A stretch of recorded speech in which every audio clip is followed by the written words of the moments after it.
Hey everybody, Jason here, and I'm back with another quick video for you guys today. Today we're going to review the much anticipated Team Associated B64D. Let's get going.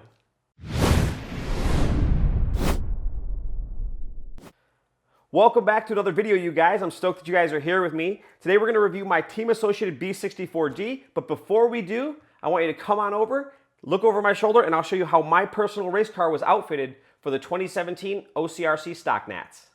Okay, this is my personal B64D. You guys know normally when I do reviews, I run the car box stock, and I did do that with this for the first, 5 to 10 batteries, and then I ended up making changes and race prepping this thing for the stock nats, so I guess we'll get the body off. I really like the kit body, just clean lines. And this is the car itself. I guess we'll start off up front with the suspension. I'm running the Associated yellow spring, and the car has a green sway bar. Out back it has a white spring and the kit sway bar, and I kind of tuned the car on the rear spring. When I wanted more steering, I would run a little bit heavier rear spring. When I wanted a little bit more rear grip, I was running the green spring, and that's pretty much it for the suspension package. The pistons and oil are right out of the kit. Up front we have Raw Speed Stage 2 front tires, Raw Speed Riptide rear tires. This is a Reedy 510R black box, and I'll tell you, this is by far my favorite Reedy speed control. This one was actually shipped to me with this kit, but I actually paid for one of these when I was down at SDRC for one of my other cars, and I'm really happy with it.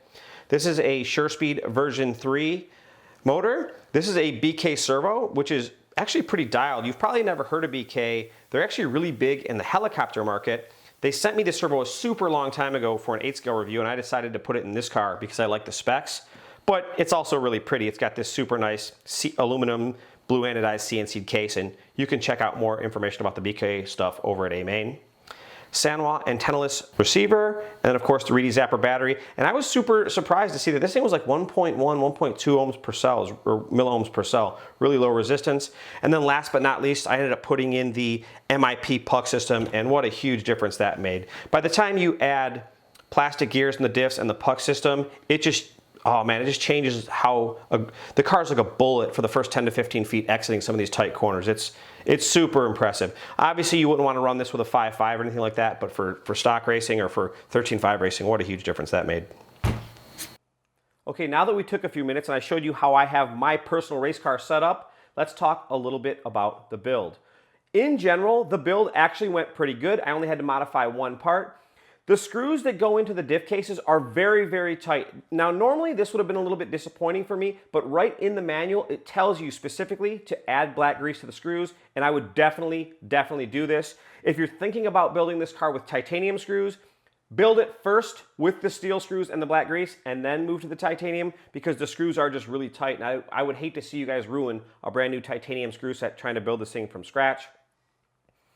Like I said, fit and finish was pretty good. I will warn you, you can put the diffs in backwards. I did put the diffs in backwards, which is a whole other story that I'm going to tell in one of my upcoming bloopers video. Be careful that you don't do that. And just so you know, I was thinking to myself, why would you even be able to put the diffs in backwards? But there's actually a very good reason for that we'll talk about a little bit later. The only thing I ended up having to modify on the entire car was the front arm itself. When I would actually tighten down this A-block to finish up the front end, the arms would bind a little bit. So I had to shorten the cord length, and I just popped the arm off, stuck it in a vise, hit it with a small hobby file, maybe took off of a 0.5 millimeter or so, and then when I bolted everything back together, it's been free as can be. I've talked to a few other people. Some guys have said, yeah, my front arms were tight. Other guys have said, no, the arms were really loose. So it's hard to say if there's just some tolerance going on, or maybe Associated's made some running changes. But overall, my build was very good. Let's talk performance. If you've seen any of my other review videos, you know that we usually do it in 3 specific categories: acceleration and braking, jumping and landing, then of course cornering. When it comes to acceleration and braking, the car's actually very good. It accelerates very good. It's very controllable, very stable, especially with a powerful modified motor. I will tell you this though, I ended up putting in plastic diff gears and the MIP puck system into the car because I was racing this 13.5 4-wheel class here at the Stock Nats, and it made an absolutely huge difference. The first 10 to 15 feet exiting the corner, especially with these lower power motors, it is unreal at how much of an impact it actually makes on the drivetrain itself. So I would say out of the box, of course, it's very good. If you're gonna run a 13.5 or a lower horsepower class, definitely look into the MIP puck system, or at the very least, if you're on a budget, the plastic gears, because it makes a big difference. Like 10 grams of diff just with the plastic gears. So acceleration and braking, very good. Jumping and landing. I don't think there's any question that this car with the right setup jumps and lands far better than its predecessor, the B44. I can't tell you specifically why. I don't know if it's a droop issue or a geometry issue, or maybe they just got the suspension package tuned up, the shock and spring and everything tuned up a little bit better in this car, but it jumps and lands very well. It's very easy to manipulate the car in the air and then set it down exactly the way you want, and it seems to absorb the landings really well. So I would say jumping and landing is very good. And then on to cornering. Cornering is ultimately where the speed on the track comes from. And in order to go fast in the corner, you got to have a lot of steering. As I would watch a lot of the videos of people running and the comments on Facebook and the bench racers kind of giving their input, a lot of people complained that this car was a push monster, that it didn't turn. Well, that hasn't been the case for me at all. Keep in mind, this car comes with a front sway bar, which I'm pretty sure the old B44 didn't. Anyway, this car has had as much or as little steering as I needed based on the way we set it up. Literally, I could put so much steering into it that I could barely hang on to it, or I could turn it into a push monster relatively easy. So I would say that cornering is very good. The car develops plenty of corner speed. It goes super fast. One of the good examples you can watch, I want to say, is the very last four-wheel race of the 2017 Reedy race. When you see Cavalieri's car, I think he actually went out there and may have actually set the hot lap with his pre-production B64, and it was pretty magnificent. If I had to rate this car on a scale of 1 to 10 at the 2017 OCRC Stock Nats, like based on what I want out of a car, I will tell you that it was probably like a 9 or 9.5. And the reason I say that is because I don't know if I needed just a little bit more horsepower or a little bit more battery, or maybe I should have put ceramic bearings in the drivetrain like some of the other guys so I could have hit the triple from the inside. But I made the B main out of 6 or 7 heats, and there were some pretty fast guys in there. So this car was exactly what I wanted it to be. I was very, very happy with it. So overall, I would say cornering is very, very good. Durability. Ultimately, this car is, in my opinion, more durable than the B44.3, but it's not as durable as we hoped it would have been. The primary failures on this car have been front arms and then bulkheads, front and rear. Basically, you'll see arms snap off, or you'll see bulkheads separate and just rip apart. I've talked to the guys at Associated, and there are new changes coming. I've actually seen some running changes to the front arms, some running changes to the gearbox, and so they're working on increasing the durability. If this car has one Achilles heel at this point, I wouldn't call it fragile, but it's just not as durable as we hoped it would have been compared to some of the other models that are out there. Cars like the X-Ray, cars, of course, the super durable Hot Bodies D413. So durability, I would say it's medium good, but it's not very good. In the future, I think it will. I've actually seen pictures. I've actually held the arms that are going to be changed in my hands, but they wouldn't let me take any pictures for you guys. But just so you know, they're beefing up the front arms. They've made some revisions to the gearboxes, and I think durability will come up. I don't know that this thing's ever going to be a battle tank, but I don't think that it could ever be called fragile. Okay, let's talk a little bit about value. If you guys have seen any of my videos, you know that I break value up into two components. One is the metal and plastic. It's what you get in the box. And then there's the global experience. That's what the company and team and parts availability, it's the whole general support system behind the car. I don't think anybody would argue that Associated pretty much has the global support thing on lockdown. I don't know of a company that has better part support, parts availability at local dealers and hobby shops, more setup sheets, anything like that. They're pretty much unbeatable at this point in time. And then you talk about what comes in the box. Now, I think the value of the kit is very, very good. It comes with some things that other cars don't. It comes with aluminum A, B, C, and D blocks, which is a pretty big deal. It comes with front and rear sway bars, which is a pretty big deal. Aluminum hexes, the new chrome turnbuckles, carbon fiber shock towers. But the one thing it didn't come with that kind of bummed me out a little bit, and I know it bummed some other people out, were it didn't come with wheels. Doesn't seem like a super big deal, but the wheel that you use on this car is not the wheel that you used on your B44. It's a different wheel. And so you go out and you spend $429 on the kit, and then you still have to go out and spend another 15 to 20 bucks on wheels just to get the car on the track. So I would say that the value is still very good, but I wish they would have put wheels in the box.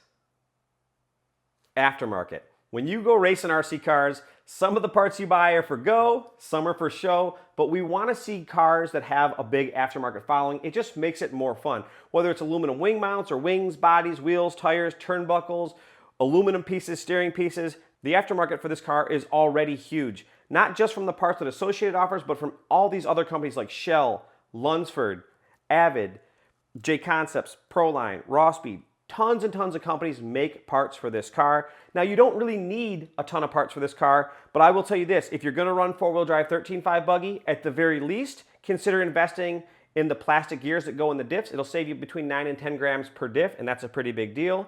And if you have the budget, you might wanna consider investing in the MIP aluminum puck system. It's not cheap, it's about 125 bucks, but I will tell you, it made a huge difference. I had been talking to Matt Olson, I told him I was running the stock Nats, and they were gracious enough to hook me up with one to try out, and I'll tell you that I would have gladly swiped my credit card for this part. I would have gladly swiped my credit card before I tried them, and now if I were going 13.5 racing, I wouldn't go racing without that part just because of how big of an impact it made for the car with these lower horsepower motors. Anyways, I guess the moral of the story for aftermarket is that this car has a huge aftermarket. You probably won't find another four-wheel with a bigger aftermarket. Okay, we're wrapping it up here. Let's talk conclusion about the Team Associated B64D. Overall, I think it's a very good car. I think there's a good value in the box, the amount of money you pay. There's no question that there's a huge amount of aftermarket support for the car out there, whether it's wheels, tires, wings, even pieces from Team Associated like the aluminum drag link for the steering rack, which is one thing that I would definitely consider getting.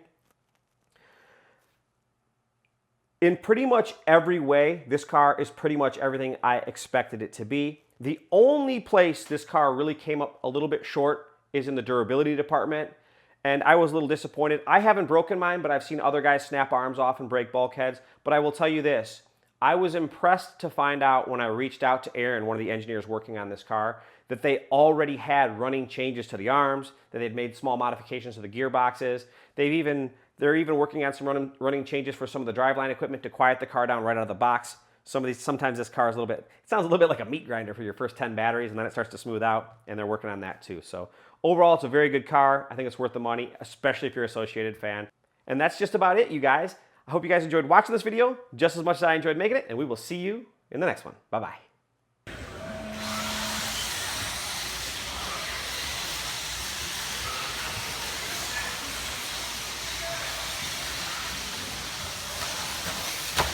Good way to start so far. Let's keep it up.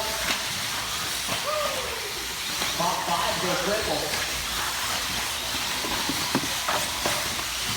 What a beautiful start. What a beautiful race. Out front early on, he's going to be our #1 spot there of like this.